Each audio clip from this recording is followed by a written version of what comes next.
how are you? Russ Gibb, jumping up and down, along with Art Deco. Do you believe there's anybody called Arthur Deco? Art Deco? No, that's a real name. The guy has it written down on the letter. Russ Gibb, jumping up and down. And welcome to At Random. We do this when we have nothing better to do. And today I've got some, I don't know what you call it. I got a student for you, a guy in high school, a student in high school, Dave Mayer.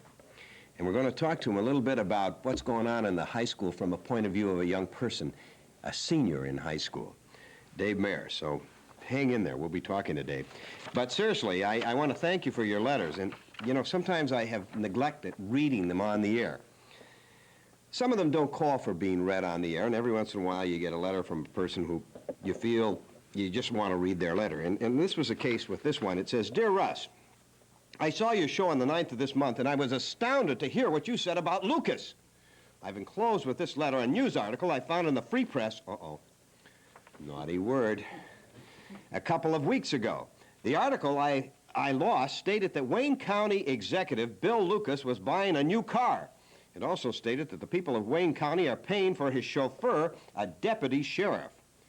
I really don't mind this. I imagine Lucas does need some protection.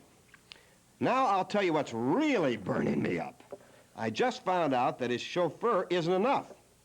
Now us taxpayers, just a minute, Art, we taxpayers are also buying his car for him. I, for one, can hardly afford to keep my car from going to pieces. What I'd like to know is why I have to buy a car for a guy I hardly even know. Has Wayne County bit off more than it can chew at this time with an increased salary and other added perks? Maybe Lucas should show us some improvement in what he can do before accepting these increases. Furthermore, the latest meeting of the Michigan legislature in Lansing voted for raises in pay. When asked who voted for and against the proposals, the legislators told the reporters they didn't have a count. When asked why, the legislators said nobody requested a tally. I think that someone would be curious about this. Don't you? Something sounds fishy. Mad as hell, Arthur Deco.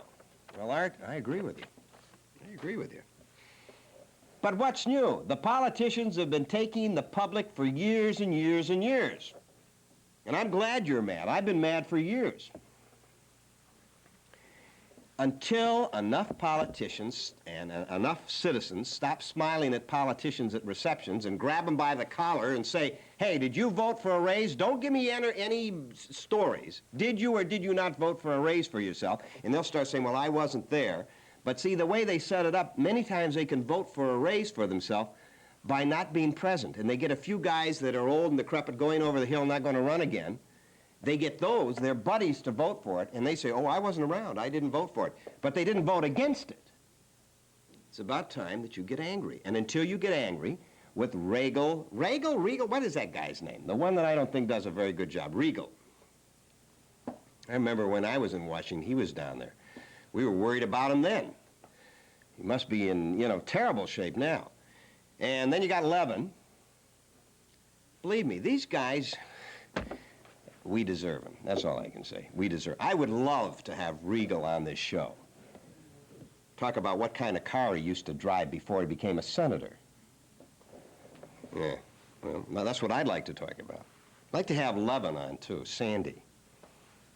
Well, a lot of things I like, I guess I won't get. Anyway, one of the other things that have been driving me crazy, outside of politicians, is that I got a letter several weeks ago from a lady who was all concerned about the fact that we're teaching media in the high school and that we should be teaching reading and writing. She said, I want my kids to be literate. Well, just so happened that last week I received the magazine called Science Digest, okay? Science Digest. And there was a whole article devoted to literacy and the history of literacy, okay? And believe me, there were some very interesting things about that, and I'd like to share some of the thinking on this article by Benjamin Compain. First of all, did you know that the term literacy does not mean to read or write? It means to gather knowledge. And in ancient Greek times, in the early days of the Greek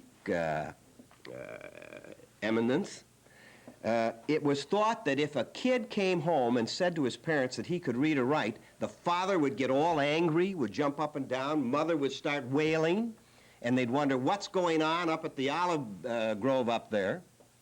Because frankly, in those days, to write and to read was thought to be something akin to watching television and playing video games today.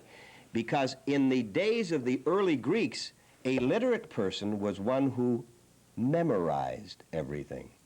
Memorized everything.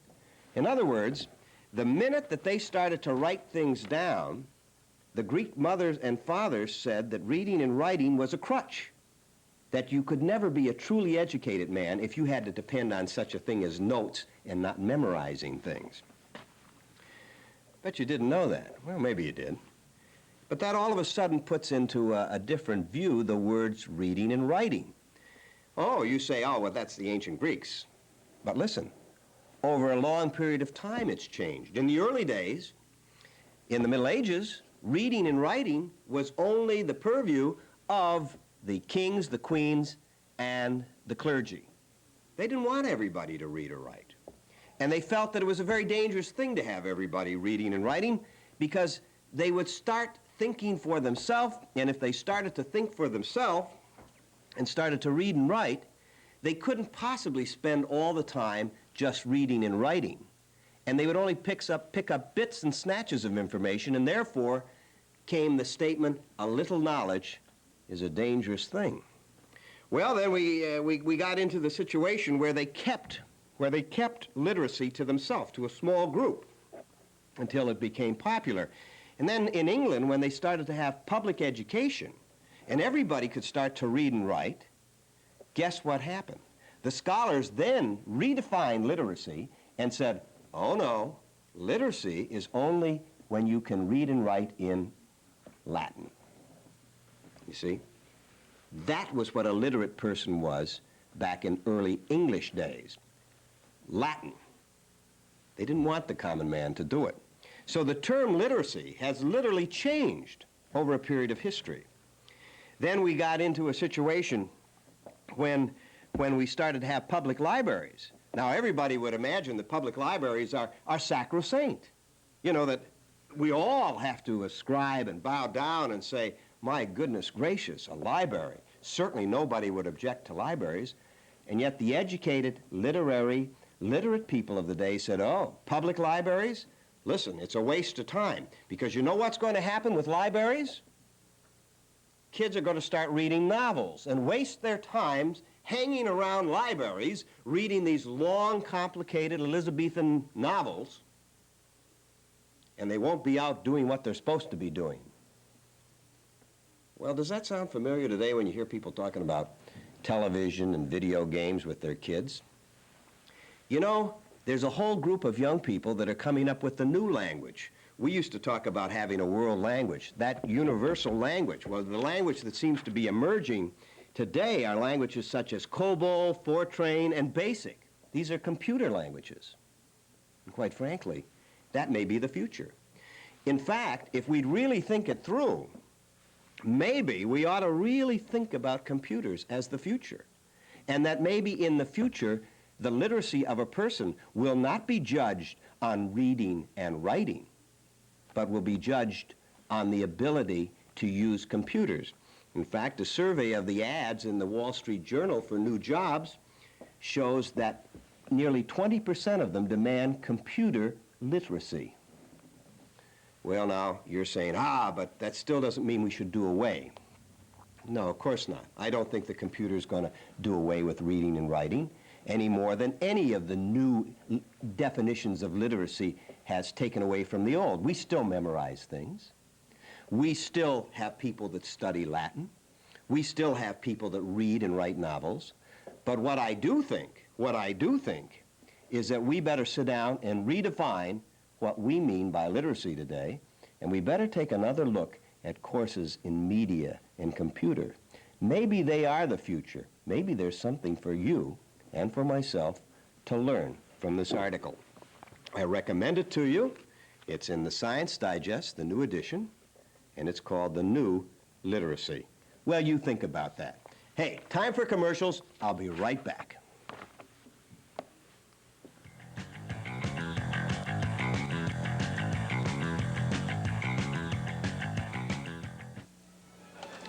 Hey, I can't see. Oh, I'm sorry. I'm worried. I can see that. My insurance agent says annuities. My broker says stocks. It's confusing. Talk to my IDS representative. IDS? IDS offers lots of ways to make your money work harder. Really? They start with your goals. Oh. And a financial plan that puts you in control. IDS. I see. Great. So can I. Thank you.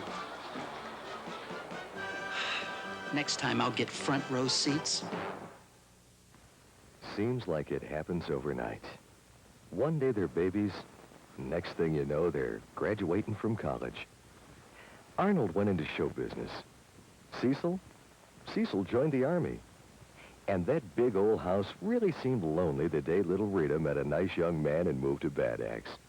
Well, now's the time to call Earl Kime Realty. We'll sell that big old place for you fast, fair, and to someone who understands what a home is all about.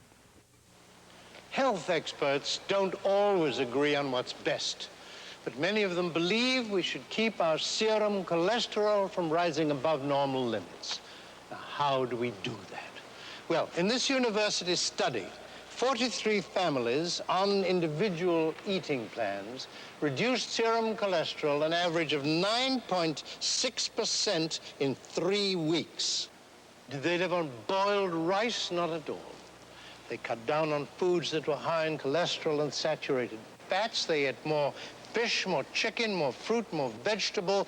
And for cooking and salad dressings, they used Puritan oil because it is low in saturated fats and contains no cholesterol. This is the oil. I think you should try it. This is the name. I think you should remember it. Puritan knows you're fighting serum cholesterol. Puritan wants you to win. Even if everyone gave the torch drive just as much as last year, there'd be fewer services for the handicapped this year. Fewer CPR instructors, not nearly enough visiting nurses, or youth counselors. Cancer and heart research would also be affected. In fact, all 136 torch drive organizations would suffer. So please give a little more this year so we can do at least as much. Because people who need people who care, now more than ever. Oh, no. Oh. When the pain starts here, the pain stops here. With the Buffered Extra Strength relief you'll find in Extra Strength Bufferin. 1,000 milligrams of strong aspirin, the strongest dosage you can buy, combined with special protection against aspirin stomach upset. Anacin and Bayer don't give protection. Regular Tylenol's not as strong and can't give aspirin doctors prefer. But Extra Strength Bufferin does. The pain stops here with Extra Strength Bufferin in tablets and capsules.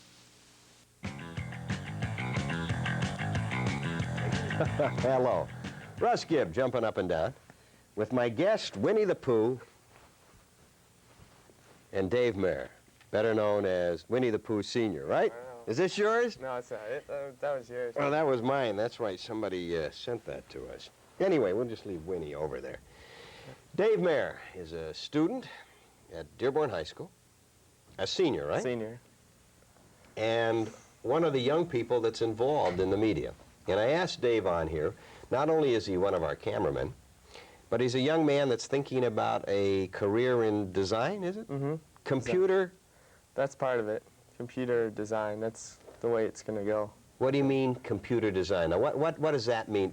See, pretend that I don't know, okay? And I really don't know. I can't work a computer. Can you? Well, yeah, I took computer math, but that's like doing math. Basic language, like you were talking about. Basic, not Fortran or the other one. No, that's... Fortran? No, Fortran. Fortran. This is basic that right. you're talking about. What is computer graphics? It's drawing on the computer. There's computer art, which is like doing a painting in the computer. And then graphics is like logos. A lot of the commercials you see on TV are like Holiday Inn. And a lot of companies use that now. In other words, they're not drawing them anymore physically? No, it's a lot easier. Animation, they're starting to do that a lot more too. But aren't you saying then, David, that you're being less of an artist if you can only design on a computer? How do you feel about that? I don't think so. I think it's like a pencil. It's like a new tool to use. Another tool. That's a good way of putting it. And instead of writing on paper or painting on paper, you paint electronically. Right. It's a lot easier too because you can call it back if you want to see it or correct it.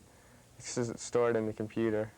In other words, you can pull back, but you can do that on a printed sheet of paper. You just turn back, right? Yeah, but I still think it'd be a lot easier. You think it'd be easier? Yeah. Do you feel the schools are doing a good job as far as bringing people into the, quote, the new literacy? You heard my rap over there, right? Did you believe any of that, or is that malarkey? Yeah, it's just like in school. Oh. Well, you talk about the same stuff. Thanks. Just gave it all away, eh? No, it's pretty good. They don't have a lot of money to spend on that kind of stuff. On computers, yeah. Right. So they're kind of limited as far as what they can do. But how do you feel about the computer? Does it frighten you? In a way, but not really. I mean, it's a new thing to learn. What do your parents say when you talk about computers and this kind of study versus, you know, the old traditional, like I think your dad's an engineer, right? Yeah, I think he knows about it. He knows the way it's going to go, but my mom doesn't really. And Mom more or less says what? Stick to the old traditional? Yeah, I guess so. You're not sure, though? No, she'd probably go either way. She'd go either way on the discussion of whether or not to take a lot of computers. Do you play video games? Not really. I think it's kind of a waste of money. Waste of money? Yeah. Did you ever play them? Yeah. There's a couple I like. I like them because of the, design of it. The design. Now, what do you mean by the design in a video game? Well, some of them are really neat, like Tempest and Pac-Man. The way they're set up, they just look neat. They look neat. The look. I think that's what a lot of kids, it draws them to it, is the look. The way the little figures move around the screen. I was reading an article where it said that some kids, though, began to figure out what the computer logic is. Have you met kids like that? I've known. I read articles. Those are they really get inside it, find out how it works. And they really can figure out what the computer's going to do before it can do it, so that mankind is still thinking. Right. Have you heard about computers that think? Not really, a little bit. You never had Mass Media 1. You've always been in the production area. In Mass Media 1, we talk about the ideas of a thinking computer. You know, when I was going to school, we were always taught that computers could never think. They could only think what man puts in them. You've heard that line? Yeah. They have now several types of computers, what they call expert computers, whereby you take the knowledge of a lot of people in them, and the actual computer starts thinking. And we call that artificial intelligence, where you put A in and you put B in. Now, theoretically, the computer should only know A and B. Right. But it goes in the machine somehow, and all of a sudden the computer spews out C. It had to think its way through that. What does that do to your head? I don't know. It makes you wonder. It makes you wonder, too, if they'll ever program in emotions. That's Emotions? Yeah, that'd be kind of strange. You would like the computers? Well, I don't know if I'd like it, but it'd be weird. Did you see E.T. or Star Wars? Both. Did you like those things? Yeah, I did. Are you a religious guy? Yeah, somewhat. You are. Did you realize that those movies were both religious movies? In a way, vaguely. Well, you know, E.T. is someone who comes to help mankind, and he's persecuted by some of mankind, right? And other people understand him. That's the Jesus Christ story. Well, you said that about Rocky Horror, too. Yeah, the Rocky Horror Picture Story. Tell us about that. I bet a lot of parents don't even know what that is, and yet most kids would know, wouldn't they? Yeah, I think a lot of them do. What is Rocky Horror Picture Story? I think it came out in '74, and it was originally a regular musical that was, to be marketed in the regular market, and it bombed. And so they started playing it at midnights, and this was in New York, I think in Greenwich Village. And the same number of people kept coming back every night, just the same group. They kept coming to the same movie? Yeah, every night. Just like if you get a good book, you read it over and over. And the people in the sales or whatever saw this, and they said that this could be catching on. So they tried it all over the nation, in test cities or whatever, and it worked. And now it's really popular. Like, people have seen it 300 times. 300 times? Yeah. Rocky Horror Picture Story. Is that what they call it? Show. Yeah. How many times have you had the privilege of seeing it? Probably around 14. 14 times you've been to the same movie? Yeah. Why? It's different each time. Because the audience gets to act in it. You can talk to the actors on the screen. You have lines that you say. You actually have lines as the audience? The audience, yeah. What about costumes? A lot of people, I've gone a couple times, and it's just a lot of fun. You can get crazy. It's about an artificial man, isn't it? A man-made man. Dr. Yeah, Frankenstein. No, not Frankenstein. What is it called? Frankenfurter. Frankenfurter creates an artificial man. Yeah. It's sort of a monster, isn't it? No, it's for his own use, you could say. It's for his own use. Yeah. Perverted. Yeah. And you like that. Well, it's funny. It's funny. You're laughing now. You're not taking it seriously. Oh, no, you can't. There's no way. You can't. What'd your parents say about you going to see a movie 14 times? Did they worry Well, about I took that? my mom once. What was her reaction? She kind of got down, shugged down in the chair and kind of watched it. I don't think she wanted anyone to know she was there. She was embarrassed to be there. But I think she liked it. Do you think that you can read movies then like you can read a book? I don't know if I follow. What do you mean by Well, I mean, if you read, well, supposedly the literacy that we were talking about, it was the old-fashioned that most parents want their kids to be able to read a book. And, you know, they say you have to learn to read between the lines, right? Right. Is it possible that you can get messages that are just as valid and think about a movie just as much as you can a book, do you Oh, think? yeah. Because, well, a movie's really a book, just with pictures. You With know. pictures? Yeah. Because it's the same thing, the script and everything. Is, You have a script. yeah, it's But just, we like to talk about fluency. I teach writing also, and we like to say you should learn how to edit. Is there any of that going on in a film, do you think? yeah. I think, well, you say whoever edits controls the media, or what people think. In other words, That's what what you it is. leave in or what you leave out Leave out, too. That's important. is very important. So just like authors, you can slant things certain ways, and you can do that with video. Yeah. You feel comfortable with movies and video and recordings and all that? Yeah. Just the people who are editing have to know what they're doing, or else they could really put things in an upheaval, you know. In other words, you have to, something, the word responsibility, Big. Big? Yeah, big responsibility. when you're in the media. What do you think about people like Gibb? Now, I get on, I take a lot of guests, and I mouth off a lot. Am I fair or just unfair when I do? It's funny because the way you do things, you want to get people mad. You'll take, even if you don't feel that way, you'll say it just to get the other person mad and to see, you know, to get them talking. Is that, you think you can, that's how I do it? Yeah, I think it's good though. It's all right then? Yeah. What have I said that's gotten you mad? It's gotten me mad to call me lazy and stuff like that to get me moving, you know, You mean I've called you lazy? number of times. Oh, I have. You're right. In fact, he was so lazy one day here about 2 weeks ago. We were doing the film. We were doing the film on the guy with the eye operation, and you were on camera. And tell him how lazy you got. I fainted. He fainted. He went right to sleep right on the show. But you had to go to the hospital Yeah, after. for a week. For a week. For what reason? You were really skull. tired. Yeah, no, Oh, yeah, a little fracture of the a skull. little bit. A little bit. A hairline. Yeah. It's all right now. No. Oh, no? It'll take a while. Oh, it'll take a while for it to heal. So But you you have can't- a hard head, right? Yeah. Did you have your hat on? No, I didn't You know. didn't have your hat on. What made you faint, do you think? I just stayed up late the night before. Oh, watching? Nothing. Nothing? Well, cable. All right, Oh, you were I'll admit watching it. cable. I'll admit it. You were watching movies then, right? Yeah. You weren't reading the no, book. it's not really. It's fun. Like I'll change and watch something.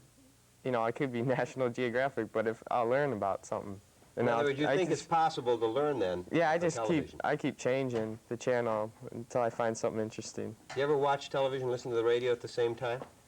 Yeah, if I just want background noise. And how about talking on the phone while all this is going on? Do you do that too? With the radio on. Or With the radio. A lot of parents go crazy when they see their kids doing homework like that. What do you think Well, about that? The music, like a lot of times there's noise going on outside. The music helps drown out all the other noise. I see. And like makes a little background. Noise like Parents, father telling you to go out and cut the lawn, Yeah, and mother right. saying come down and wash the dishes. That kind of noise, yeah, right? right. It's You happy with your education received in the Dearborn Public School? pretty much, yeah. You're pretty much. Yeah. I think some of the requirements are a little messed up here and there. Like they only require one semester of math or And whatever. you think they should have in more of that? gym all 3 years. It's, Oh, okay. I got you. Dave Mayer, thank you for being my guest. Good luck to you in your chosen career. Thank you. Russ Gibb, I'll be back right after these announcements.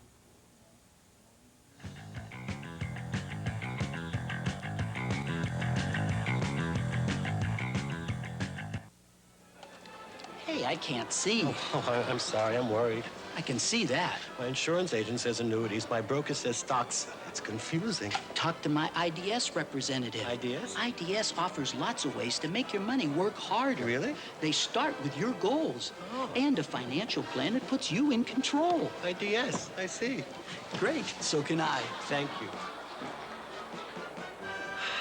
Next time I'll get front row seats. Seems like it happens overnight. One day they're babies, next thing you know, they're graduating from college.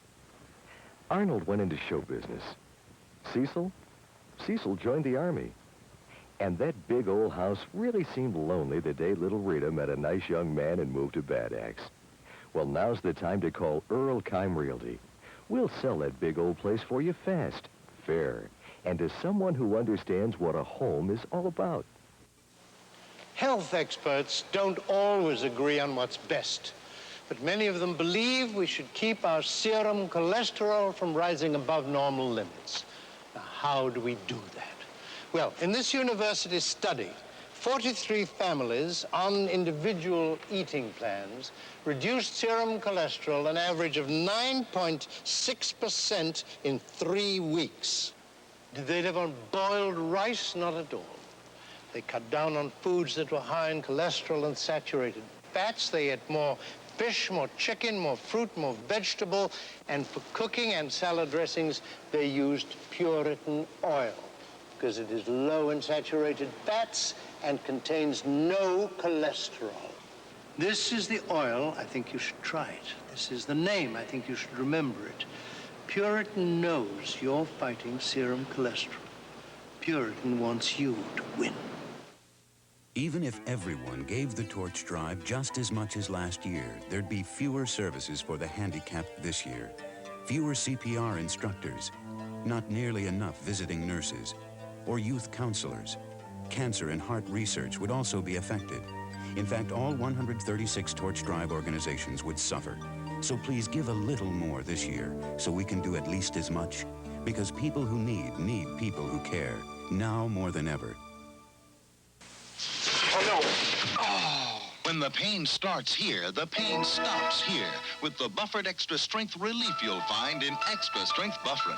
1,000 milligrams of strong aspirin, the strongest dosage you can buy, combined with special protection against aspirin stomach upset. Anacin and Bayer don't give protection. Regular Tylenol's not as strong and can't give aspirin doctors prefer, but extra strength Bufferin does. The pain stops here with extra strength Bufferin in tablets and capsules. Back again, the new literacy. Hey, for those of you that took time to view the show, thank you. For those of you that dropped me a card or letter, thank you. But most of all, I'd like to thank you for just being you. Russ Gibb, at random.